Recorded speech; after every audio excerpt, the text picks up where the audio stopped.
Mr. Kraus, the live stream is active, so if you are ready. Thank you very much. Welcome to the Facilities Committee meeting. I understand there is no public comment been submitted. Correct. So we will move right into the agenda with an update from our friends at SiteLogic. Thank you so much. I just want to say thank you for having us here again tonight. My name is Melissa Colstock. I'm with SiteLogic. My associate, Mike Klein, is also here with me this evening. We are here to present to you. Sorry. Other way. Yeah, it's the other arrow. That makes sense, right? We have a short presentation and agenda for you this evening. We'll be reviewing the high school tennis courts and then review the schedule. We did have our bid results today at about 3 o'clock. We had a public bid opening over Zoom, and we can review those. As a reminder, this is the new design for the project. We were revisiting the fact that there are 7 courts now and a few enhancements associated with that. We have 2 that are lined for pickleball in addition to tennis. We have some retaining wall features that will help accommodate and facilitate ADA access, as well as a new access drive from a future parking up to that roadway that connects to your track. Down here on the lower right, you can see our schedule. Today, the bids were due, and we plan in about 20 days to start breaking ground and start this project. The district was very generous in allowing us an additional week to start earlier so that we could hopefully finish sooner, so we're very grateful for that time. And then we are carrying our estimated project costs that we have for the whole project. What you see before you are our estimates compared to the bid day results. We had 2 contracts that were going out to bid. One was a site work contract, the other was an electrical contract. You can see that our estimate and our bid result for this site work performed very well. We were in fact under budget. Our electrical bid result was a little bit high, unfortunately, but all in all, we came in slightly over budget, where we came in at 1.286683. The cost difference between our estimate and our bid result was $36,050.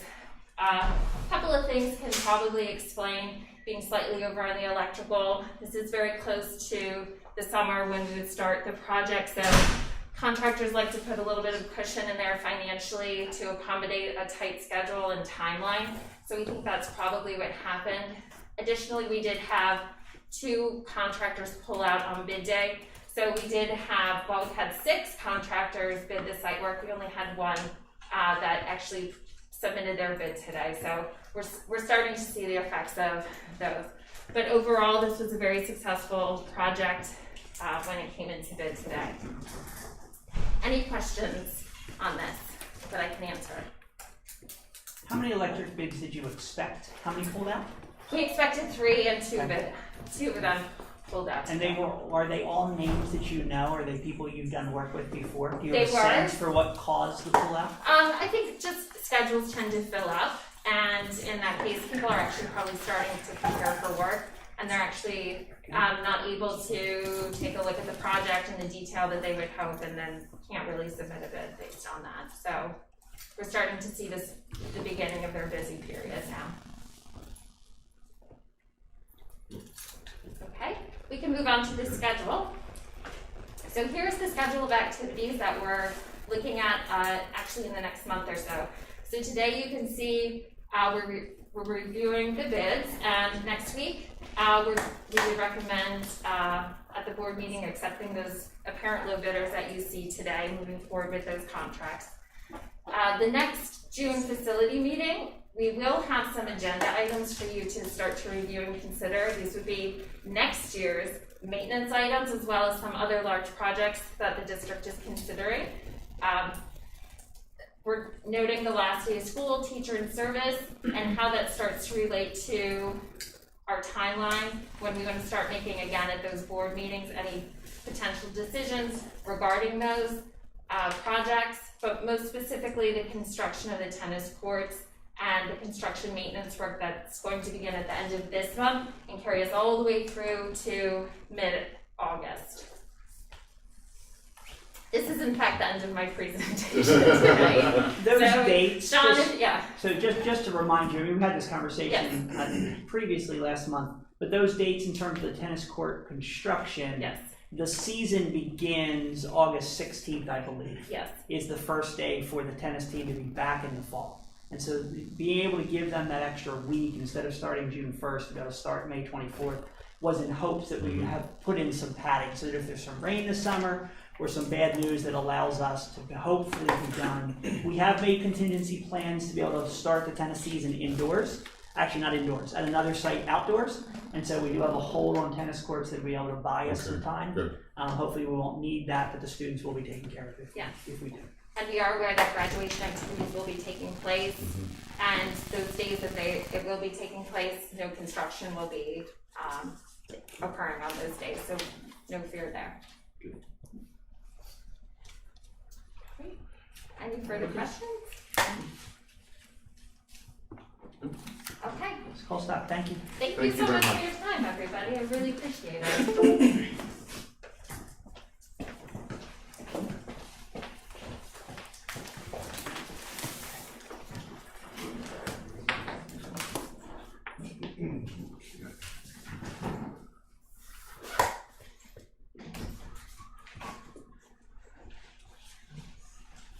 Mr. Dolder, obsolete items, whenever you're ready. All right, obsolete items this month. We have library weeding log at Somerville Elementary School. South Middle School, we replaced the wrestling mats this year. And this is the removal of the old mats that are in pretty poor condition. We got our money's worth out of them. At the maintenance, at the high school, we have an old washer and dryer that no longer work. They're in poor condition, and we're going to scrap those. At the maintenance department, we have a number of vacuum machines, vacuum cleaners, and this is really a result of the COVID and the funds we got from COVID, especially the funds we got from the IU, through the county funds we got from the IU. We use those for cleaning machines and cleaning products. So we went and purchased new vacuum cleaners with what kind of filters? To help us to have the filters to make sure that we were doing as best we can to get things clean. So, Okay. and this is the removal of the old machines, and then there's a page of old stock parts that we had on hand to fix them as they broke. So we're gonna get rid of those too. So, and then over at North Middle School, we have another weeding log from the library. And that will be it this month for our obsolete items. Okay. Any questions, board members? All right, so we'll move those forward. Okay. RFP and bid results. All right, I'm gonna let Kelly take care of the next couple of items. They're his. So. Okay, so I'm not sure which order they're in, but HVAC filters. Yep. If that's the next one, Yep. we put that out and advertised the RFP bid and got back 2 results. We had 2 no bids, and the low bidder was Triton Filters, who actually used them in the past, so they're a reliable vendor, and recommending we approve them for this year for HVAC filters. Okay. The next one is uniforms. This is for maintenance, custodians, and also transportation employees. Same thing, we put this RFP out. We actually had 4 people we requested from. We got 2 back. Clemens Uniform, which we've used historically, they gave us a consistent bid. WB Mason bid, but they didn't give us all the items we were asking for, so we couldn't compare apples for apples. And Clemens Uniform's been pretty consistent for us, so we're recommending we go with them again this year. Okay. All right, any questions, anybody? All right, we'll move those forward to the board agenda. And then the LPG group. So the LPG group, this is the power factor correction devices. We had them installed on this campus, the high school in North. They have a return on investment, I believe, just over 3 years. with payback that was confirmed, it's a guarantee. If you don't realize that savings in the first year, there's a money-back guarantee. This proposal is for South Middle School and Central Middle School, comes with the same guarantee, but the return on investment isn't as fast, likely because they don't have such large equipment like the chillers and number of air handlers that we have on this campus, where the payback return on investment is just under 5 years. But it has all those harmonic corrections, and it improves our power factor, so it's good for our equipment, not just money savings. Right. So total for this is $55,664 to do both of those campuses, both middle schools. Now, last month, we had kind of brought this up and you said that you were concerned with moving forward on this because you didn't know whether or not the results were because of COVID or not because of COVID. So are you more confident now to move forward with this? So I've seen some more data. I wish I had a year's worth of data to compare, but even now it's hard to compare because we're bringing in more outside air, which is a heavier load for HVAC. I don't know if we'll ever do a fair comparison while we're in COVID times. I think there's enough justification in the product, and they're willing to give you a money-back guarantees, and there's other school districts around. Council Rock's using them successfully. They've been doing it for, I think, 6 or 7 years. It's a good track record for the product. I think it's a wise investment for us. And Council Rock has seen the level of savings that they were guaranteed. Right. Right. I talked to them prior to us even discussing it here probably 2 years ago when we brought this up, so there's a good confidence level, it's a good product, and we'll do what it says. Mm-hmm. Great. Any concerns, board members? Sounds good. No. All right, so we'll move that forward as well. All right, let's see what else we got. Oh, man. Geotechnical and Construction Quality Control Services. So this one's for me as well. So this has to do with our site work that we're doing at West Rock Hill potentially, and the tennis courts. So part of the construction is a certified third-party tester. So they come in and they will test the compaction, they'll test the concrete, they test multiple different components of the construction activities to make sure they are certified and meet the criteria of the specifications. It's outside the scope of the project for the very reason of, you don't want the contractor to give you the results of these testings. You want a third party to verify you're getting what you paid for, and that's what this contract's for. We had this RFP advertised, we had 4 bidders, and the one being recommended is David Blackmore Associates for $27,365. They were the lowest responsible bidder on the RFP. It's like an auditor for them, I like that. That's exactly what that is, it's an auditor for all those materials and quantities. Make sure we get our money's worth. Okay. And this would be part of the soft cost monies that you see on the project when they have a budget line item for soft cost. These are the type of things that go into the soft cost for a project, the testing and things like that. So Okay. this would be paid for out of the project It's coming out of the project. budget. Yep. Gotcha. How much is the total project worth? About 3 1/4. West Rock Hill is Yeah. just about two million, and the tennis courts is $1.25 million. 1.2, that's right? that's Yep. So that comes with the Dr. Bolt's 3 1/4. Yep. He's pretty fast with them numbers. He's very good. Gotta watch him. It's a little less than that because, you know, the bids were competitive, but. All right, any concerns, board members? Okay, so we'll move that forward. And that pretty much completes the agenda. Are there any public comments? None has been submitted. Okay, there are none submitted, so the next Facilities Committee meeting scheduled for June 7th. We are adjourned. Is everybody ready to move right into finance? Yep. Yeah. Okay, then we'll call the finance committee meeting to order, and it sounds like we don't have any public comment, so we'll Correct. move to reviewing contracts for approval. Mr. Dahlberg? Okay, we have a few contracts tonight. The first two are Keystone Freedom Academy for special education services. The first is $235 per day. That's for next school year. And the second one is for the summer extended year services for student identified as 2021-25 at the cost of $5,250 for the summer program. Item C is a settlement agreement for a student identified as 2021-26. D is the fuel education. This is our online courses for grades K through 12. So this is next year's pricing.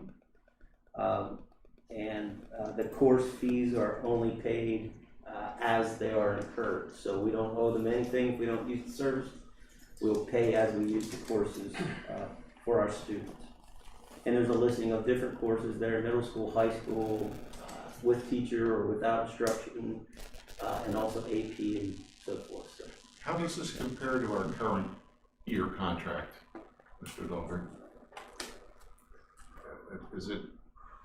I'm not sure. I'm trying to judge if there's a. The unit prices have not jumped dramatically. Okay. I didn't go price by price, but like when I looked at the numbers, there wasn't anything that I went, oh my goodness. Yeah. And we've done a lot of calculation with these numbers recently because we've had a lot of conversation about what it costs us to do cyber education. Well, here is an example of that in terms of one course for a student, so whether they have 5 courses or 7 courses, the prices are far more reasonable than that happen in some of our charters.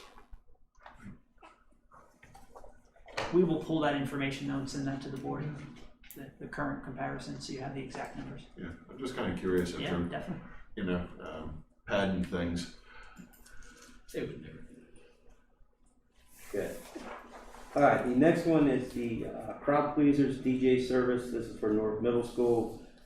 This is for, I believe it's 7 or 8 events next year. And this is for 6 dances and an 8th grade picnic, so seven events. And their cost is $250 per event. That's how we get to $1,475. And this is paid for by the students from their student funds. So we're getting plans in place to have dances next year, which is great. And there is a force majeure clause in there in case the pandemic doesn't allow us to move forward with that. The next one is Concord Theatricals production contract for 2022. This is the high school musical contract next year. The cost is $3,810 for the contract. This also has a cancellation clause in it. I believe we have to pay a small fee if we cancel, but we get most of our money back if something happens that we're not able to move forward. The next item is the Insight Financial Services. This is our lease for the one-to-one laptops. 725 Lenovo 11Es. Our staff replacement cycle this year, 300 Lenovo X390s. Total cost per year, $218,863.19. For a total of $875,452.76 over the 48 months, which in total is actually less than the cost of the laptop. So. And that does include the company being responsible for the shipment back, which is nice for our folks not to have to be doing that when they're trying to get ready for the next year, trying to clean up the old year. That's going to be their responsibility. The next two items are CADE's extended school year programs for the students identified as 2021-27 and 2021-28. The cost is $6,729 for one student and $4,165 for the second student, and the costs are based on the services required within the student's IEPs, so that's why you see different costs for the different students. And the last contract we have is the West Rock Hill, with West Rock Hill Township. This is the stormwater management agreement with the township. And we will have to put an escrow in place for this one as we are with East Rock Hill Township for the tennis courts.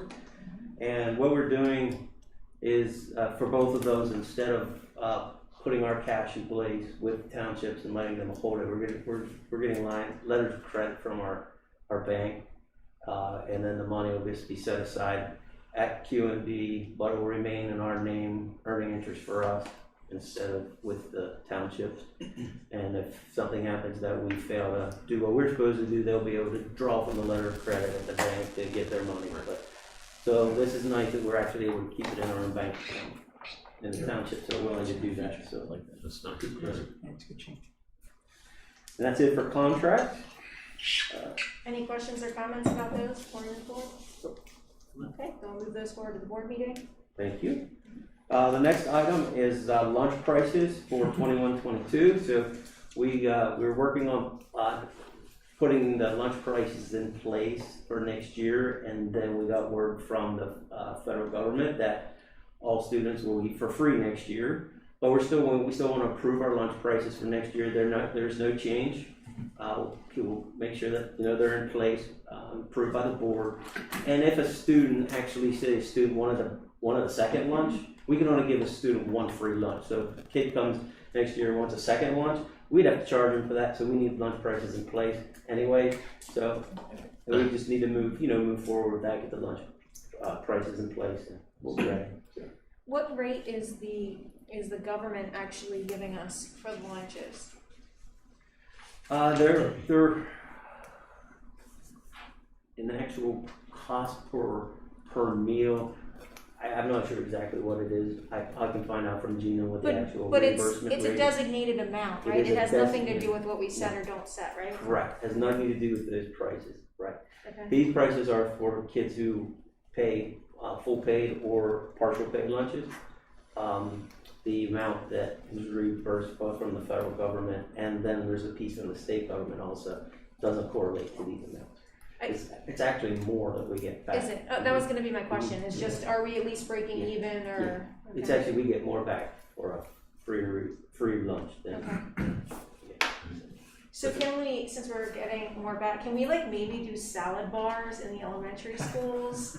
Just saying, the Plan B lunch is peanut butter and jelly every day. There'd be some healthy option at the elementary schools every day, and some of the schools do have salad bars. Just saying, or even a salad option every day, just a healthy Get those option. gardens growing. We've hired the right person to be looking at that. Yep. Yes. So you've approved that position. I will We'll get in pass her that ear. along. She'll be following. What's wrong with PB&J? It never stops moving that way. I like the footnote on there though, Mr. Dahlberg. Right? Correct. Did Yeah. everybody see the footnote? Okay. We have not changed breakfast prices in at least 14 years. 14 years. Since Mrs. Geraton has been here, they have not been changed. So. Great. Okay. Okay. Next is the finance bid results. Yes, we have a number of bid results for your consideration. The first is the technology education supply bids. 2 winning vendors, Metco and Pisco. We have metal shop supplies. We have 3 winning vendors, Metco, Midwest Technologies, and Paxton. For the wood shop supplies, 3 again. The same 3, Metco, Midwest, and Paxton. Lumber supplies, Forest County Wood, Mann and Parker Lumber, and Metco again for the lumber supplies. Art supplies, a number of winning bidders there. We have a very long, robust art supply bid. If you have a chance to look at it, we have the art store, Blick Art Materials, Cascade School Supplies, the Ceramic Shop, Freestyle Photo Supplies, Metco Supply, NASCO Education, National Art and School, and WB Mason. And then we also have music instruments and equipment. We have Catalano Music Products, Music and Arts, Nazareth Music Center, Walden's Music and Gifts, Washington Music, and Zestwitz Music. Then we have a few bids for Transportation Department. The first is the brake bids for next year, and they're not awarded as a total cost, they're awarded as a unit price, so you can see those unit prices, so that we are then able to buy throughout the year as needed, and have the parts delivered as needed. We do keep some stock, so that we have an emergency or something goes wrong, we can fix the bus, get it right back on the road, but then we'll reorder to get the parts back on the shelf. So, and this is helpful for us so we're not over ordering and having a ton of parts on the shelves that we might not need, and also helps us to make sure that we can get the parts that if we do have something that's wearing out or going wrong, we can get the parts as needed. So that's how we do the bidding over at the Transportation Department. The second bid is the engine transmission parts for the buses. And we also have our vehicle batteries bid, and then our IU bid for the tires. Bucks IU does a tire bid every year. We piggyback onto that. The IU awards a number of different vendors the bid, and then we can work with the vendors as we choose, because they've all been awarded. So, okay? Nice. All right. And that's new and recap tires. So. Yeah, so Mr. Dahlberg, just for my edification, Warehouse Battery, they're the guys up in Quakertown, I think? Yeah, I believe, yeah, they're local. Yeah, they're local, Mhm. yep, okay, Yep, they're local. thank you. Any other questions or comments about the bids? No? Good. Okay, then next we will move on to the general fund budget review, starting with technology. Mrs. Miller? Okay, thank you. So I want to start out by just thanking the board once again for the support that the board has given to the technology department, not only this past year, but in previous years, all the way from the board to Dr. Bolton to Sean, who holds the purse strings. We could not have been positioned to pivot the way we did for remote learning if it had not been for where we were at that point in time. So I thank the support for the one-to-one from 6 through 12 for being able to, keep up to date with our firewalls and our core switches and, everything else that goes into how we run this network. So I just wanted to thank everybody before I actually get into my numbers, because it's much appreciated. I don't have the clicker, so I'm trying to go, there we go. Yeah. Okay. So I'm going to go through, I always break out our budget, or the technology budget, by the major object, the major objects within the budget. So that's the way I'm going to go through again this year. So the first area is the 300s, which are the purchase, professional, and technical services. And this is, the lion's share of this is the Microsoft Campus Agreement. So this is everything Microsoft that we need to run the district. So it's the licensing for all of our servers, it's the licensing for all of our Windows devices, SQL, O365. So it's all that licensing from Microsoft. And then we also put into professional services here any network consulting and support that we go outside of the IT group for.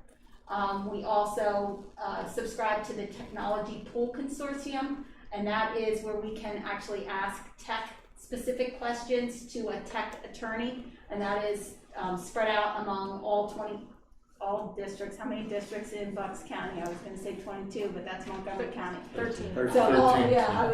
So, sorry about that. My Montgomery County flashback days there.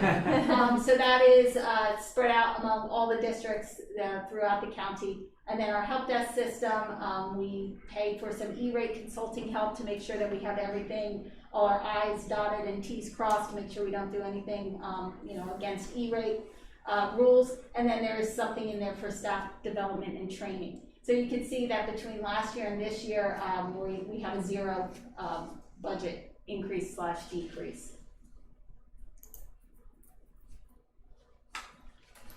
So the 400 object is the purchase property services. So I break this down to our leasing, and then I have another slide for other purchase services.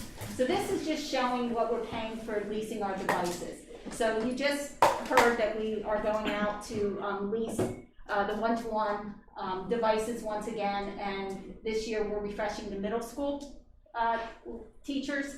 And there's also, I think it's every year, it's 40 devices for the high school teachers. We're on a nice replacement plan at this point. So the reason we went up this year, the increase is our last year of, so last year's fourth year was only at 118,000 rather than 160,000, which we're replacing it with, because that number was only for the class for the 9th grade laptop. So there was nothing for the teachers in amongst that number. So that's why we're seeing the increase, such an increase in this object code here. The elementary teacher laptop lease was also just an estimate last year, so it was estimated a little bit low. So that's where that increase is coming from. But this is all the one-to-one for the high school, and then it's our elementary teacher lease, our middle school teacher lease, and then we have some specialty laptops at the middle school level in the STEM labs. So we lease those as well, and then our network switches. And again, we lease them so that every 4 years we know that we're, replacing them, and we're just on this replacement cycle, and we kind of know what that budget is going to be each and every year. So you are seeing an increase there, but that is why the increase is coming. You can see now lease 4, year 4 was 145,000, and lease 1 this year is about 160,000. That all depends on how big the class is and how many teacher laptops that we're purchasing. Any questions on that? Just one. Mm-hmm. You had mentioned that we had refreshed the network switches. And this shows we're in year 5 of 5. Yeah, Is we'll be refreshing. So it we have next- another set of switches. Okay. We have Right. one I more wanted to year make that get it. clarification. Yes. That's all. Thank you.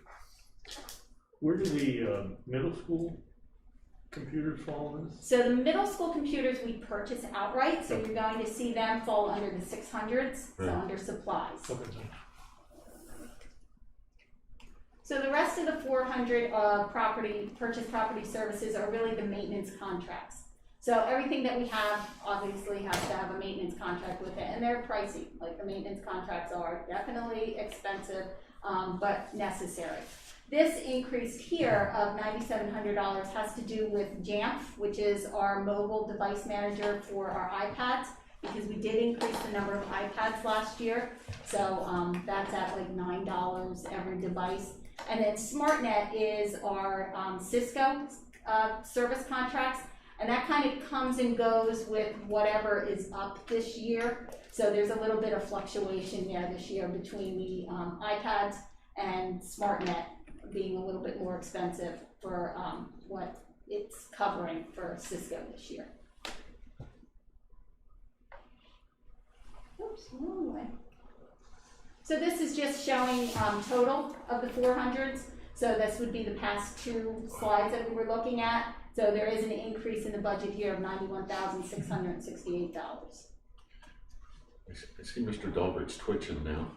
No, we have a great understanding. It's technology. Sometimes we go up and sometimes we go down, right? So the 500 is just titled Other Purchase Services, and this is really our internet provider costs. So we have our internet provider cost to the IU, Bucks IU, that's our regional wide area network. And then we have the internet service provider cost to Crown Castle, which is our wide area network. So it's coming in from the IU, they are our ISP, or our internet service provider, and then Crown Castle takes care of all the fiber running throughout the district. So it all depends on where that squirrel chews, whether we're calling the IU or we're calling Crown Castle, and I shouldn't have even said that. You're gonna jinx yourself. Yeah. Squirrels. And then this also covers the general property and liability insurance that each division, I guess, has a portion of, and that went up by the $640 this year. So then this is one of the bigger ones as well. So this is the 600s, which are software and supplies. And this is where we are purchasing supplies, which are actually laptops. So you can see that it's subscription fees to much of our, many of our software packages. It's to PowerSchool for our student information system. It's PowerSchool Enrollment, which is the online registration system. It's our financial system. It's our board docs, which we use, at each and every meeting. It's also ClassLink, which is, we split that with curriculum, and ClassLink is our single sign-on solution throughout the district, which has been working fabulously. Then this year we put in Netsupport. I guess we actually launched part of that last year. So Netsupport is the classroom management software tool, which is getting rave reviews from the teachers because they are able to actually see what the kids are doing and crack down No more a little video bit. games. Not as many video games like that. It is amazing. We can get a kid off of something, and within 2 minutes he tries to get back on. It's come on. But anyway, we do what we can. Then there's the middle school student technology, and this is what you alluded to, where the laptops. So the middle schools run with, it's still a Windows device, but it's a much lighter laptop. I always say it's a little lighter laptop, and it costs less than the one-to-one at the high school level. So we purchase these outright, we don't lease these. So you'll see that the middle school technology is just a purchase rather than a lease. So that's where you were looking for, Mr. Words, where they were coming from.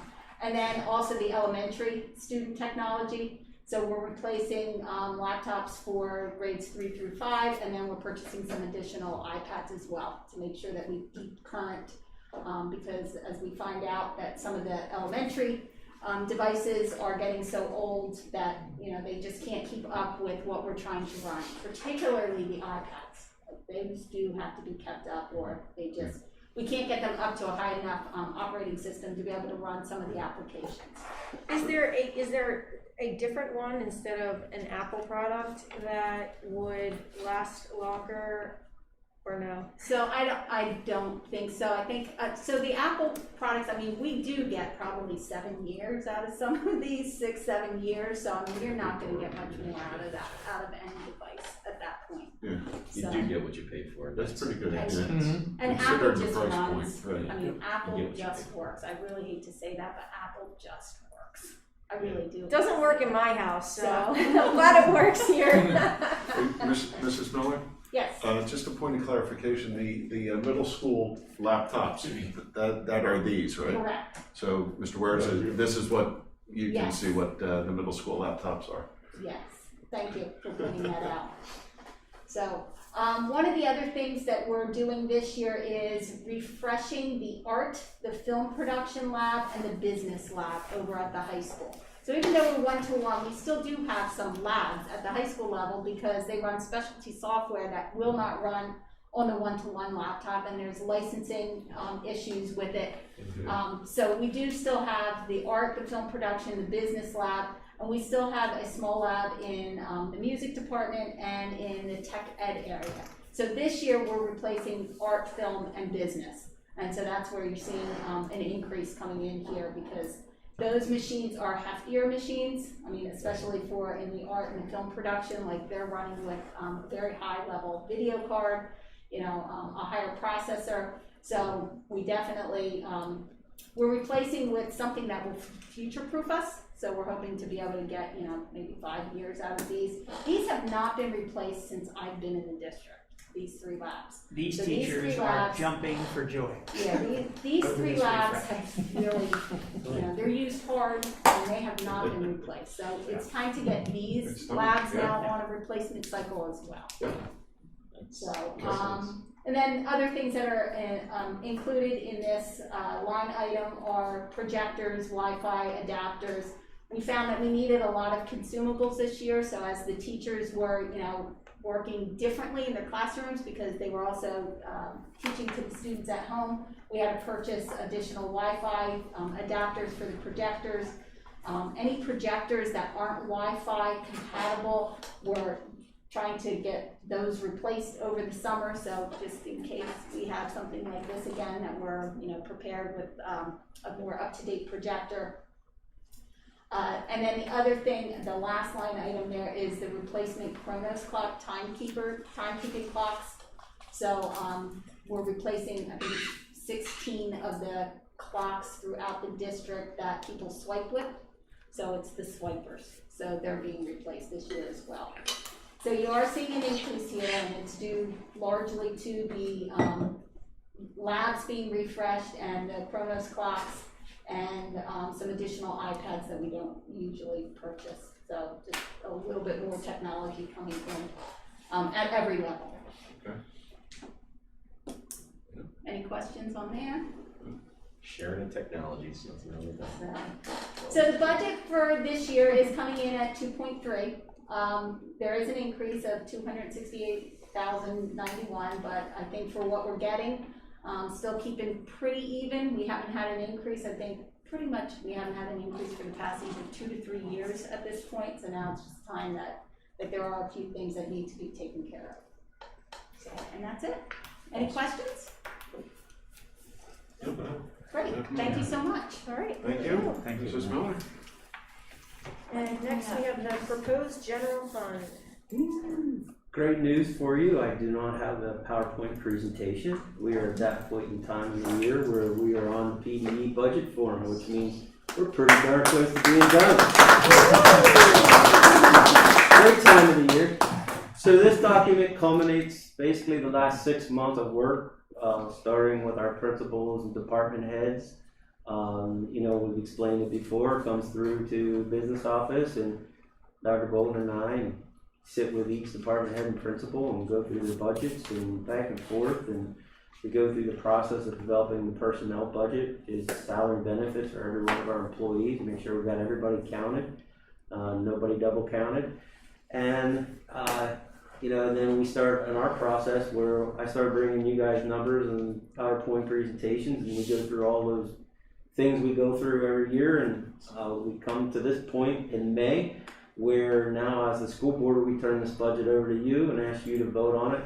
You'll vote on it once in May, and then it has to sit for 30-day period, be available for public inspection. We have to advertise that, and then you vote on it a second time in June, and then it becomes your budget. So this budget has a total revenue and expenditures which are balanced, $790,562. There is no tax increase in this budget. We will remain at 135.2555 mils this year. The budget is a 0.68% increase over the current year, which equates to about $978,000. Smallest increase in budget from year to year since I've been here. So we really tightened the belt this year based on the situation we're in with the pandemic and so forth. So, and in this budget, we're doing great things for kids. We are, thanks to you, we're able to now provide services to a number of additional special needs kids that those services were provided by outside entities before, and next year those kids will get services provided by Penridge employees. So that's really cool. And then there was the one additional teacher at North Middle School, if you remember, the science teacher that needed to be put in place. So those are the major additions on the educational side, plus the technology costs really that we talked about tonight. Those are really where we're putting our additional dollars this year into special education teachers, that program, and technology to make sure we have everything kids need next year. Mr. Delbert or Dr. Bolton, what was the total number of positions we increased over last year's head count? Is it 7 or are we at? So that number will 9. not be finalized Okay. until August, simply because kindergarten and first grade is always the enrollment piece. Okay, And so I do use projections. I do use a 5-year average for kindergarten and first grade, and then we round down a little bit because we don't want to have teachers and no students. right, And so we do every year plan on increasing kindergarten and first grade between now and August 1st, where we then give classes out about that first Friday, that first full week in August is when classes go out, and then we try to keep sections in place. Because once they know their teacher's name, nobody wants to move from that standpoint. So prior to that, I didn't bring my count, so I'll have to get you a count because I don't want to say a number and then. that's okay. wrong. And So- the other interesting piece that I think I'm interested in is what do you see happening to enrollment? What's our enrollment look like? Is that stable or is it continuing to decrease? Our projection again is a 2% decrease. Okay. We are currently right now at a 2.3% increase, but that's without kindergarten and first grade growth. Like there will be growth, it won't get any lower than it is right now, because numbers go up between now and the first day of school as people move in and register. Some of that will also be offset, we hope, by some cyber families coming back. Gotcha. Now how many that will be, Okay, but yeah. I expect it will be pretty close to the number in Okay. terms of the enrollment decrease. Okay. Thank you. You're welcome. Anyone else? I think it's interesting, I mean, I think it makes perfect sense that a third of our increase this year is technology the year after we're dealing with so much technology with COVID, right? Like, it rings true. I think that's it then. 7.5 is your answer. As of right now, we are adding 7.5 staff Okay, positions. so we're adding 7.5 Because we have a half speech teacher, Okay, that's where the gotcha. 7.5 comes and from. decreasing enrollment by about 2%, maybe. Correct. Maybe. Correct, yeah, in that ballpark, we'll be right in that ballpark in terms of 2%. Okay. And that decrease is primarily K through 8. Our high school numbers are pretty flat. They're actually up a little bit next year because the incoming 9th grade's a little larger than the outgoing 12th grade, but they're very similar. The high school classes are pretty flat for the next couple of years, but K through 8 is where our minus a little bit's coming. Thank you. You're welcome. All right, well, if there's nothing else, then, the next finance committee meeting is scheduled for June 7th. Do we have any more public comment? No public comment has been submitted. Okay, then we'll adjourn.